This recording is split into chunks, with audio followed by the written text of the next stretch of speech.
Assalamualaikum warahmatullahi wabarakatuh. Selamat pagi teman-teman semua. Bertemu kembali dengan Ustadz dalam mata pelajaran Hadis untuk Madrasah Sanawiyah kelas 9, Husnul Khotimah 2 Kuningan. Sebelumnya Ustadz minta maaf terlebih dahulu karena ada materi yang terlewat. Jadi sebenarnya sebelum masuk ke hadis 1 kita harus ini dulu menelaah materi tentang pengantar dari hadis ini. Nah, insya Allah untuk hari ini kita akan bersama-sama belajar tentang pengantar hadis, baik itu dari sisi pengertiannya, macam-macam hadisnya, juga tentang fungsi-fungsi dari hadis itu sendiri apa aja. Insya Allah akan kita pelajari hari ini. Baik, tanpa membuang waktu lagi, langsung aja kita mulai ya. Insya Allah Ustadz akan mulai dengan pengertian hadis itu sendiri. Karena sebelum mempelajari hadis tentu kita harus paham dulu hadis itu sebenarnya apa gitu. Insya Allah akan kita bahas sekarang. Dari pengertiannya, sama seperti pengertian-pengertian lain dalam ilmu apapun, kita akan membahas apa secara bahasa pengertiannya, juga pengertiannya secara istilah. Untuk hadis sendiri, pengertian secara bahasa berarti bisa sesuatu yang baru, atau yang dekat, atau bisa juga berita. Nah, sedangkan menurut istilah, hadis adalah segala sesuatu yang datang dari Nabi Muhammad SAW, baik itu berupa perkataan, perbuatan, juga penetapan yang dilakukan oleh Nabi semasa hidupnya. Nah, tadi setelah kita sama-sama mengerti tentang pengertian dari hadis itu sendiri, sekarang kita akan mempelajari apa saja sih macam-macam hadis gitu. Nah, hadis itu dibedakan menjadi 3 teman-teman semua. Ada yang namanya hadis qauli, ada hadis fi'li, dan ada hadis takriri. Apa itu hadis qauli? Hadis qauli adalah hadis-hadis yang diucapkan Nabi SAW dalam berbagai bidang, baik berupa nasihat, perintah, dan juga larangan. Sedangkan hadis fi'li yaitu hadis yang berisi perbuatan-perbuatan atau perilaku Nabi SAW yang menyangkut berbagai hal, seperti masalah sholat, zakat, puasa, ataupun haji. Nah, yang terakhir adalah hadis takriri, yaitu hadis yang berisi tentang ketetapan atau persetujuan terhadap apa yang dilakukan oleh para sahabatnya. Nah, tadi setelah kita mengetahui macam-macam hadis, kemudian sekarang kita harus tahu fungsi hadis itu sebenarnya apa. Kenapa kok kayaknya penting banget sampai harus kita pelajari gitu. Nah, teman-teman semua, fungsi hadis itu secara umum adalah sebagai sumber ajaran atau hukum Islam yang kedua setelah Al-Quran. Oleh karena itu posisinya begitu penting karena dia adalah sumber ajaran. Bahkan tidak hanya sumber ajaran, dia juga sumber hukum Islam yang kedua setelah Al-Quran. Tentu yang nomor 1 Al-Quran, yang keduanya adalah hadis. Oleh karena itu hadis sangatlah urgen bagi seorang muslim untuk mempelajarinya. Nah, tadi setelah kita mengetahui tentang fungsi hadis secara umum, sekarang kita akan membahas tentang fungsi hadis terhadap Al-Quran. Sebelumnya kan sudah kita bahas ya kalau misalnya hadis itu adalah sumber hukum Islam yang kedua setelah Al-Quran. Ternyata hadis juga punya kaitan sehingga tidak bisa dipisahkan dari Al-Quran itu sendiri. Kira-kira apa aja fungsi hadis terhadap Al-Quran? Jadi teman-teman semua, hadis ini berasal dari Nabi Muhammad SAW. Sedangkan kehidupan beliau selalu dituntun oleh wahyu Allah Subhanahu wa taala. Oleh karena itu, segala ucapan, perbuatan, hingga takrir yang beliau lakukan tentu sangat penting bagi kehidupan manusia. Nah, di antaranya fungsi hadis terhadap Al-Quran adalah sebagai berikut. Ada 3 poin di sini. Yang pertama, poin A, bahwa fungsi hadis terhadap Al-Quran adalah menjelaskan hukum-hukum yang terdapat dalam Al-Quran. Terus, poin B, fungsi hadis terhadap Al-Quran adalah untuk menguatkan atau mengukuhkan hukum-hukum yang telah ada dalam Al-Quran. Dan yang ketiga, poin C, fungsi hadis terhadap Al-Quran adalah untuk menetapkan hukum yang tidak terdapat dalam Al-Quran.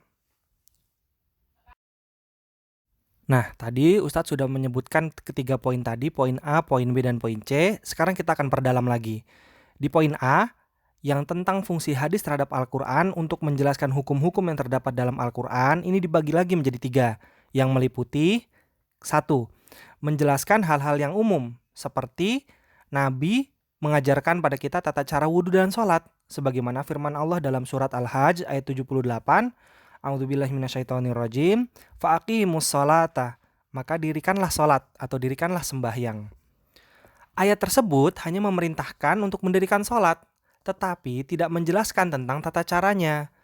Sedangkan tata cara salat ini kita hanya dapat mengetahuinya lewat hadis-hadis Nabi, sebagaimana sabda Nabi Shallallahu Alaihi Wasallam, "Shollu kama ra'aitumuni usolli." Salatlah sebagaimana kalian melihat aku salat. Yang kedua, salah satu fungsi hadis terhadap Al-Quran adalah untuk membatasi hal-hal yang belum jelas batasannya dalam Al-Quran. Misalnya, kan ada hadis tentang batasan dalam memotong tangan bagi seorang pencuri, atau juga ada hadis yang berbunyi tentang batasan tentang kewajiban sholat Jumat. Sebagaimana kita tahu bahwa perintah sholat Jumat ini kan Allah turunkan langsung lewat firman-Nya di dalam surat Al-Jumu'ah ayat 9. A'udzubillahi minasyaitonirrajim. Ya ayyuhalladzina amanu idza nudiya lis-sholati min yaumil jumu'ati fas'au ila dzikrillahi wa dzarul bai'ah. Dzalikum khairul lakum in kuntum ta'lamun. Hai orang-orang yang beriman, apabila diseru untuk menunaikan sholat Jumat, maka bersegeralah kamu kepada mengingat Allah dan tinggalkanlah jual beli. Yang demikian itu lebih baik bagimu jika kamu mengetahui. Nah, tapi di sini kan belum ada pembatasannya, siapa aja sih yang kira-kira boleh nggak sholat Jumat gitu. Pembatasan ini ada dalam hadis. Nabi Shallallahu Alaihi Wasallam memberikan batasan tentang orang-orang yang boleh tidak melaksanakan sholat Jumat lewat sabdanya. Beliau bersabda, Al-Jum'atu haqqun wajibun ala kulli muslimin fi jama'atin illa arba'ah. Abdun mamlukun, awimro'atun, awsobiyun, awmaridun. Rawahu Abu Daud. Sholat Jumat itu wajib dilakukan setiap muslim secara berjamaah, kecuali 4 golongan, hamba sahaya, wanita, anak kecil, dan orang yang sakit. Nah, disinilah hadis memberikan batasan-batasan yang sebelumnya itu tidak ada dalam Al-Quran. Oleh karenanya, posisi hadis ini demikian penting bagi Al-Quran. Yang ketiga atau poin ketiga, fungsi hadis terhadap Al-Quran adalah untuk mengkhususkan hal-hal yang dalam Al-Quran sifatnya masih umum. Seperti hadis yang menjelaskan bahwa yang terkena hukum waris hanya apabila anak dan orang tua adalah seorang muslim. Nah, sedangkan hal-hal seperti ini kan tidak dijelaskan secara spesifik dalam Al-Quran. Penjelasan secara spesifik atau lebih detailnya ada dalam hadis. Sehingga lagi-lagi hadis ini memang fungsinya sedemikian penting bagi Al-Quran. Dengan kata lain, kita tidak bisa memisahkan hadis dengan Al-Quran itu sendiri. Nah, poin 1, 2, dan 3 tadi itu semua tergabung di dalam poin A yang tadi sudah Ustadz sebutkan. Sekarang kita akan beranjak ke poin B. Bahwasannya fungsi hadis terhadap Al-Quran adalah untuk menguatkan atau mengukuhkan hukum-hukum yang memang telah ada dalam Al-Quran. Seperti contohnya, Allah memerintahkan kita untuk bertakwa di dalam surat Ali Imran ayat 102. A'udzubillahi minasyaitonirrajim. Ya ayyuhalladzina amanu taqullaha haqqa tuqatihi wa la tamutunna illa wa antum muslimun. Hai orang-orang yang beriman, bertakwalah kepada Allah sebenar-benar takwa kepadanya, dan janganlah sekali-kali kamu mati melainkan dalam keadaan beragama Islam. Ayat tersebut dikuatkan kembali oleh hadis Nabi Shallallahu Alaihi Wasallam yang berbunyi, Ittaqillaha haitsuma kunta wa atbi'is sayyi'atal hasanata tamhuha wa khaliqin nas bihulukin hasan. Artinya, bertakwalah kalian dimanapun kalian berada dan ikutilah perbuatan buruk dengan perbuatan yang baik. Niscaya kebaikan itu akan menghapusnya, dan pergaulilah manusia dengan akhlak-akhlak yang baik. Nah, di sini membuktikan kalau misalnya hadis itu juga berperan untuk menguatkan atau mengukuhkan kembali hukum-hukum yang memang sebelumnya sudah ada dalam Al-Quran terlebih dahulu. Nah, sekarang poin yang C atau poin terakhir dari fungsi hadis terhadap Al-Quran adalah untuk menetapkan hukum yang memang tidak terdapat dalam Al-Quran. Contohnya gimana? Contohnya kayak kan ada hadis yang melarang umat Islam laki-laki untuk memakai emas dan sutra. Nah, hadis ini kan menetapkan hukum yang dalam Al-Quran itu nggak ada. Jadi dalam Al-Quran itu nggak ada larangan bagi seorang laki-laki untuk menggunakan emas dan sutra. Sebaliknya, hukum ini diambil dari hadis. Karena Rasulullah melarang muslim laki-laki memakai emas dan sutra. Atau juga ada hadis tentang keharaman binatang buas yang bertaring. Ini kan nggak ada dalam Al-Quran, tapi ada dalam hadis. Sehingga salah satu fungsi hadis terhadap Al-Quran adalah untuk menetapkan hukum yang sebelumnya tidak terdapat dalam Al-Quran. Sebagaimana sabda Nabi tentang keharaman binatang buas yang bertaring, Nabi bersabda, akulu kulli dzi nabin minas sibai haramun, bahwa memakan setiap binatang yang bertaring adalah haram, dan ini tidak terdapat pelarangannya di dalam Al-Quran. Kemudian kita beranjak sekarang ke bagaimana cara memfungsikan Al-Quran dan hadis sebagai pedoman hidup.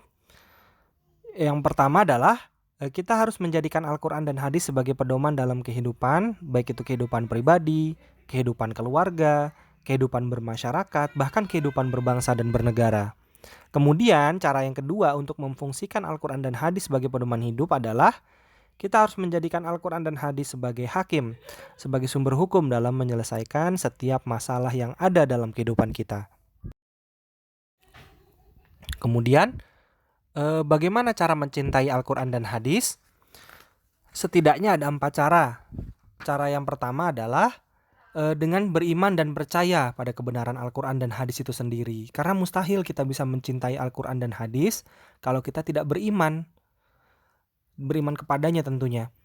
Nah, yang kedua adalah kita harus rajin membaca Al-Quran dan hadis dengan memperhatikan adab-adabnya. Yang ketiga, kita harus belajar arti dan maksud yang terkandung dalam Al-Quran dan hadis agar bisa lebih memahaminya.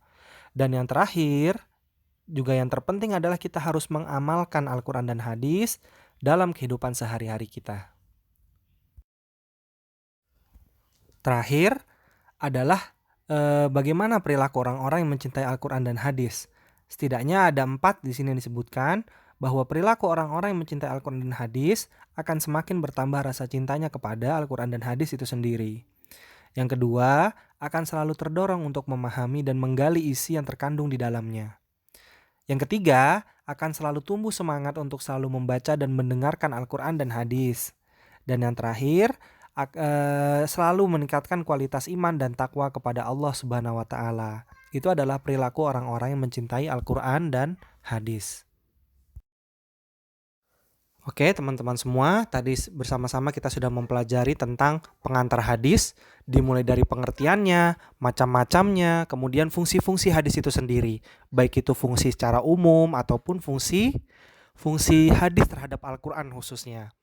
Dari situ insya Allah kita sama-sama mengetahui bahwasannya hadis juga memiliki kedudukan yang begitu penting bagi seorang muslim. Karena selain sebagai selain sebagai sabda Nabi, hadis juga memiliki kedudukan yang tinggi, yaitu sebagai sumber hukum, sumber ajaran, sumber hukum kita yang kedua setelah Al-Quran. Kemudian banyak juga fungsi-fungsi hadis yang memiliki kaitan erat dengan Al-Quran, sehingga mustahil bagi kita untuk memisahkannya gitu. Maka tidak benar apabila seseorang mengatakan bahwa dirinya itu mengamalkan Al-Quran tapi tidak mau mengamalkan hadis. Itu akan jadi aneh ya, karena masing-masing baik Al-Quran dan hadis itu adalah saling melengkapi. Semoga dengan mempelajari hal-hal tadi kita semua semakin bertambah keimanannya, kemudian kita semua bersama-sama juga semakin paham bahwasannya hadis ternyata memiliki kedudukan yang begitu penting dalam kehidupan seorang muslim. Nah, mungkin sekian dulu ya materi yang kita pelajari hari ini. Nanti selanjutnya silahkan teman-teman untuk mengerjakan latihan soalnya ya, sehingga bisa segera diketahui apakah teman-teman tadi memahami materi yang sudah dijelaskan atau tidak.